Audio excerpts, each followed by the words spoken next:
All right, thank you so much, and welcome to another episode of the award-winning Sales Game Changers podcast. My name is Fred Diamond. Of course, I'm the founder and the president of the Institute for Effective Professional Selling, the IEPS. And Julie Murphy, I'm really excited. This is a new sub-brand of the Sales Game Changers podcast. We're going to be posting this show every other Monday. It's the Marketing and Selling Effectiveness podcast. And I got Julie Murphy. She's the president of Sage Communications. Julie, every other week, we're going to be doing a show where we're going to be talking about how critical it is for sales and marketing to work together to help the company achieve the goals. And some people might be thinking, well, yeah, sales and marketing should be working together. But you and I have known each other for a long time. Sage Communications has been a great friend of what was the Institute for Excellence in Sales and now the Institute for Effective Professional Selling. Sage Communications is a participant in our Selling Essentials Marketplace, which we're very excited about. I want to remind people that you could read today's transcription. We've transcribed every show we've ever done. It's at salesgamechangerspodcast.com. And you could also listen on Apple Podcasts or Spotify. If you're listening on Apple, give us a 5-star review. We would greatly appreciate it. And Julie, this show is also on YouTube. So if you're watching today's show on YouTube, go give us a thumbs up, give us a question, leave a comment. We would be thrilled to have you participate with us. So Julie, it's great to see you. Again, you've been a good friend. You were a sponsor many times of the IES. We just had our 15th annual Sales Excellence Award event, and you were there, and you've been a great friend of the Institute. For people who don't know you, tell us a little bit about Sage, and tell us about how your services support your clients' selling efforts. Yeah, absolutely. Thank you, Fred. And I am equally excited to do this podcast with you. As you know, we've been a huge fan of the IEPS since its inception. We work with sales leaders all the time. I think it's critical to be, for marketing and sales, to be in alignment to maximize revenue. So I'm excited to do the new podcast series. As far as Sage, we are a Sage Communications full service public relations and marketing firm. We work primarily with technology companies and government contractors, and we also do some work with the government themselves. So because we're full service, it means that we do everything from media relations, speaker placement, award programs, all the way through branding, messaging, lead generation, advertising. And I really consider us in terms of sales to sit at the top of funnel. It's our job to increase your awareness, build your credibility, garner thought leadership so that way by the time you're meeting with your customers, they know who you are and they feel good about you. They know you're an expert. Yeah, and actually, people will get to know you more through the course of the podcast. But Sage has worked with some of the biggest brands in the world to deliver them into B2G and B2B markets. And again, as we go through the shows, we'll be bringing on some of your clients and some companies you've worked with, and talk about how critical it is. And I love what you just said: marketing as top of funnel, right? Right. Marketing is so critical right now, and actually. I've known this for a long time, and I've talked about this before. There was a classic article in the Harvard Business Review, believe it or not, Julie, in 2004 called Ending the War Between Sales and Marketing. And it was a piece written by Neil Rackham, who wrote Spin Selling, and Philip Kotler, who's one of the great marketing professors and writers of all time, ending the war between sales and marketing. And we still see silos and we still see disconnects, and it can't happen anymore. Again, we're doing today's first show in June of 2025. Companies are under pressure to perform. It's Right. it gets harder, right? So many things need to happen correctly. We don't have time. Companies don't have time to dawdle. Everything needs to be about, achieving revenue goals, growing markets, launching successful products, etc. Let's get a little bit deeper. Why is it important for sales and marketing to come together today more than ever? Right. And one of the biggest reasons why is because your buyers are self-educators now. So they're doing so much of their research before they even get to the sales meeting, that if you are not present where your buyers are learning, there's a huge opportunity cost. So when I say that marketing sits at the top of the funnel, it's not just for consumers who are buying cars anymore. Technology decisions are very complex, usually lots of layers and nuance in there, and they're doing all this research before they even sit down with their sales executive. So if you are not on that short list because of what they've read or heard about you, it's a real challenge. So when there's message inconsistency in the sales funnel, so if the top of the funnel is talking about issues and trends that are really not the same issues and trends that your sales team is hearing when they're actually having conversations with their customers, there's a huge disconnect. So the revenue generation is so much more powerful when everything is in sync. So you do a lot of work in B2B, but you're also well known in B2G, business to government. And for people who are new to that term, the federal government, it's Fortune 1. It's the biggest market in the world. It's a challenged market in a lot of ways. Right now, there's things happening, within the government to decrease the size. And a lot of companies are faced with some challenges on how to approach the marketplace. Also other public sector markets include state and local, some cases education, some cases healthcare. And it's a very interesting market in that the mission of those markets, it's not to grow revenues, right? It's not to like have profit, it's to Mhm. achieve mission, right? So I'm just kind of curious, like, what are some of the specific ways that you've seen and that you've helped companies on the marketing side drive sales?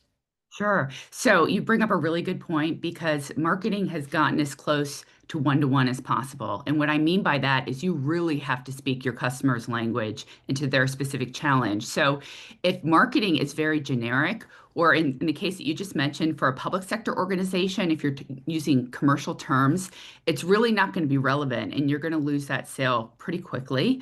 And so our goal is to be in sync. There's lots of different ways that marketing can help with that. So, for example, federal agencies, like you said, they're not revenue driven, but they have specific missions. They may need to meet a specific federal mandate or say a specific deadline. Maybe it's a cybersecurity deadline that they have to meet. Marketing can do a great job of sort of warming up the market and warming up leads by providing a very well-timed thought leadership campaign.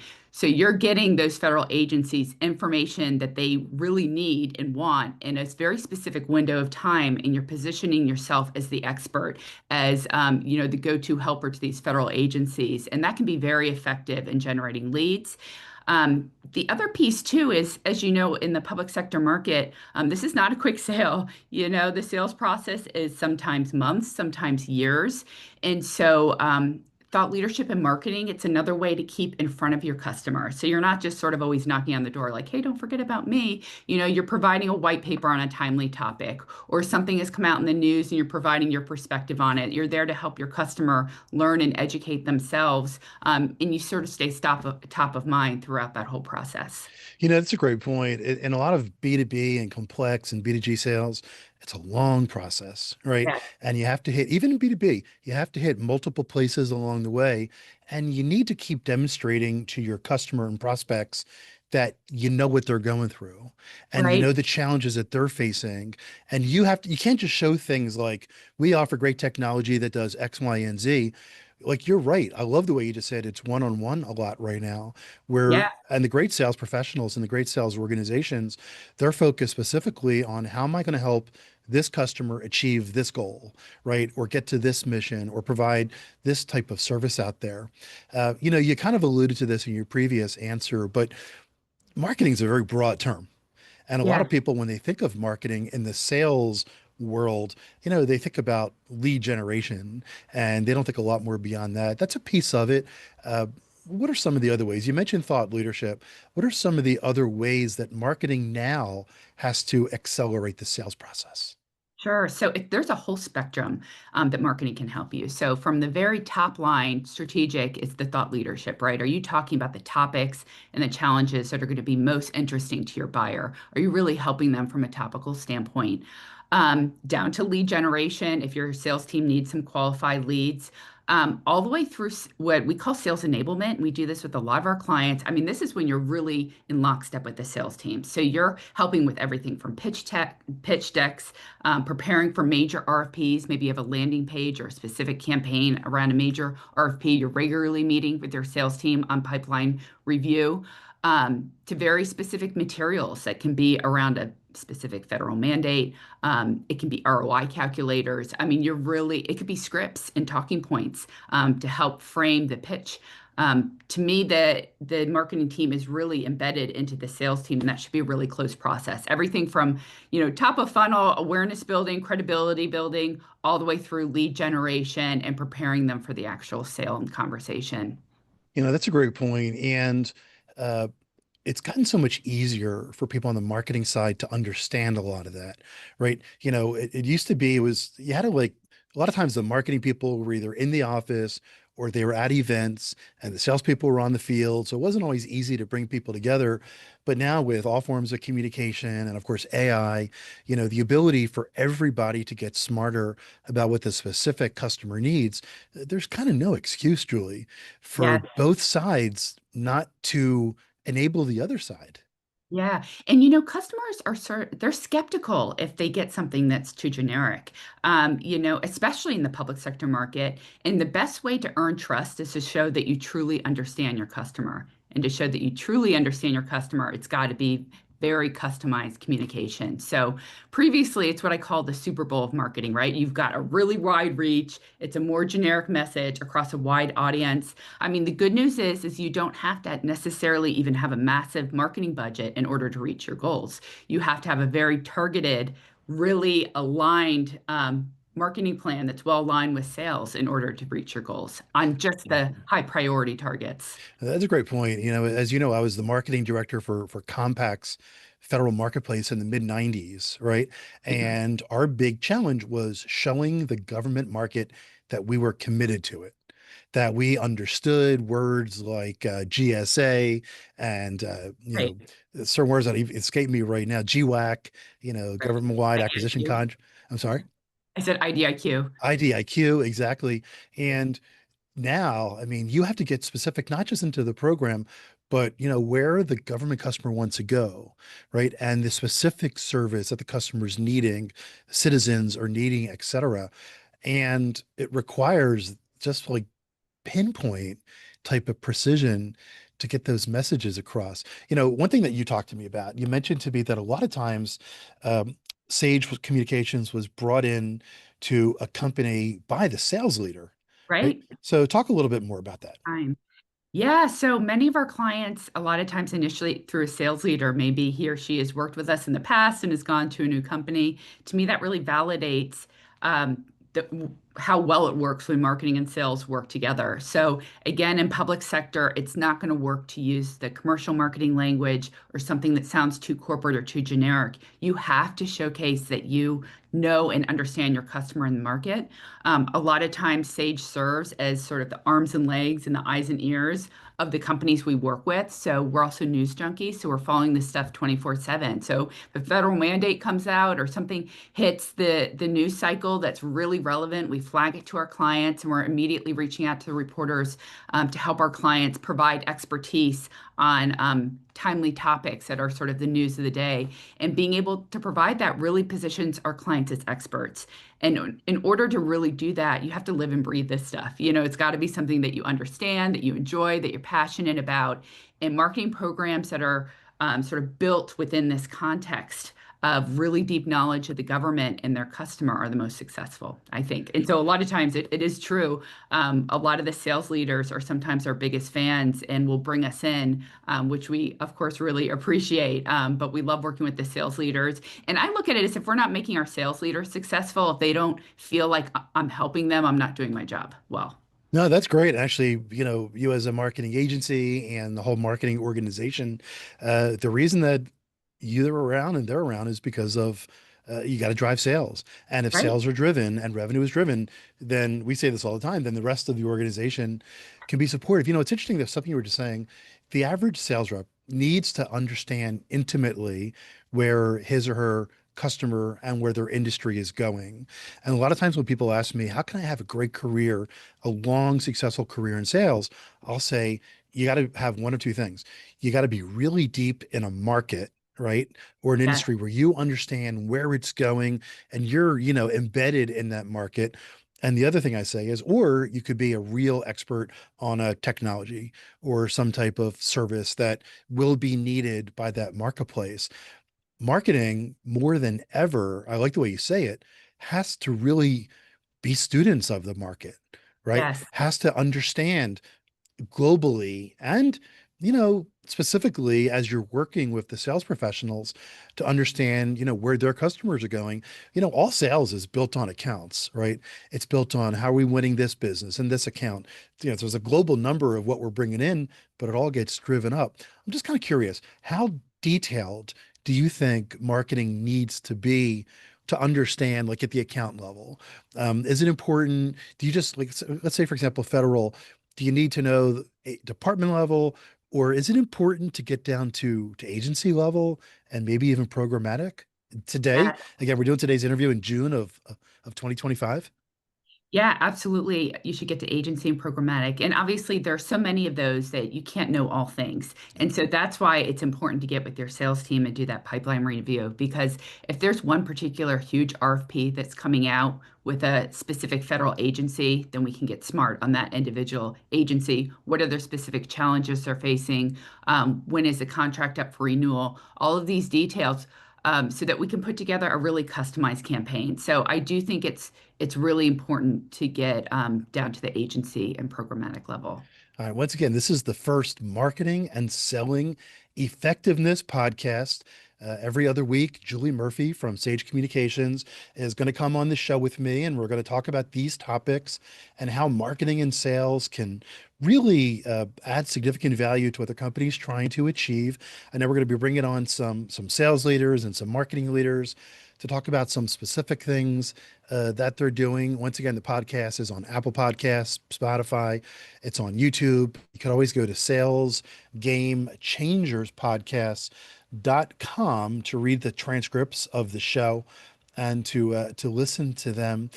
Julie, before I ask you for your final specific action step for people listening to the show, let's get a little bit detailed here, a little more specific on some joint planning sessions. How can joint planning sessions and feedback loops between marketing and sales improve targeting and messaging for highly specific government or enterprise accounts? Yeah, so I think that the sales and marketing team should be getting together on a regular basis. So, at minimum, you're getting together quarterly to talk from a strategic standpoint. So, who are our biggest targets? What topics are we aligning with? Is the messaging still resonating, or do we need to tweak it there? I think on a monthly or even a weekly level, you're looking at pipeline, you're looking at the tactics that are being used. Are they being effective? Is the market responding how we want them to? Because if you wait 6 months to have a meeting to say, okay, this isn't really that important to our customer, and we're only changing course halfway through the year, it's a huge disservice. You've burned through a lot of budget during that time frame. So meet on a regular basis is my recommendation. I told this story before. When I was at Apple Computer in the beginning of my career, I was in marketing, junior marketing role, and the various sales organizations in public sector had sales meetings. And my boss said to me, he said, for you to be valuable, you need to be in those meetings. And I Yes. started going to the meetings, and I would sit on the periphery, not at the big table, on the chairs lining, the big table right by the window. And the salespeople would look at me like, what is he doing here? And then I dug in and started studying the market. And then I would raise my hand at the third or fourth meeting and say something. And then eventually I would be sitting at the table. And then eventually I would be contributing, so much. I mean, most of those sales meetings were about the accounts and the pipeline. But my message here to the marketing professionals who are listening to this is salespeople are on the front line trying to get your products and services and solutions into accounts. You got to put in the time and energy and effort to understand the stuff that we're talking about here. And I like how we're talking about specific, right? Specifically how you can add value to what the sales professional is trying to achieve. And of course, it's to grow their accounts, pursue new ones, and provide more solutions to them. Well, this was fun, Julie. I'm really excited for the show that we're going to be posting every other week. Again, Sage Communications is a participant in the IEPS Selling Essentials Marketplace. If there are people who are listening out there, the IEPS is the resource for all things related to sales. If you want to know more about Sage, reach out to me, Fred Diamond, and we'll connect with Julie and get her in front of your company. This was fun, don't you think? Oh, this was a blast. I'm really looking forward to it, Fred. It's going to be great. All right, Julie, as we end the Sales Game Changers podcast, you've given us so many great ideas. Give us one final action step, something specific our listeners should do to take their sales career to the next level. Well, the next step, especially if you haven't done it recently, is to grab lunch with your best friend in marketing. So, or if they're not your best friend, if you barely know them, you especially need to get lunch, maybe a few lunches. And so, the first step to putting together a really cohesive, effective plan is regular communication. So that's the best place to start.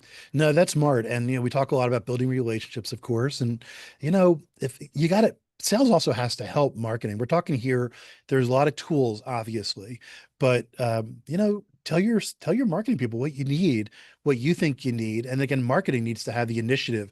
I think that's one of the key messages here, to, be proactive, to understand the accounts, understand where the company's going, listen to what they talk about from a pipeline perspective. But Yeah. yeah, get together, talk, understand, and promote and grow your company. All right, Julie, once again, I want to thank Julie Murphy from Sage Communications for being on today's Sales Game Changers podcast. My name is Fred Diamond. Yeah.